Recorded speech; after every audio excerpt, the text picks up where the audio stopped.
दोनों मिट्ठू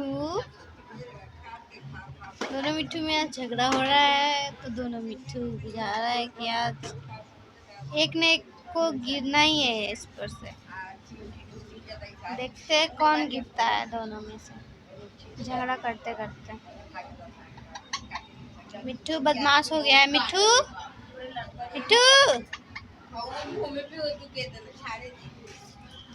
क्यों झगड़ा कर रहे हो दोनों मिट्ठू? खाने को नहीं मिला है क्या?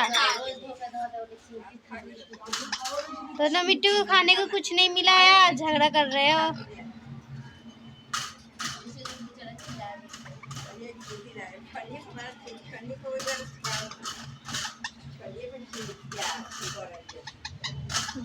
लगता है कि आज दोनों लड़ेगा, लेकिन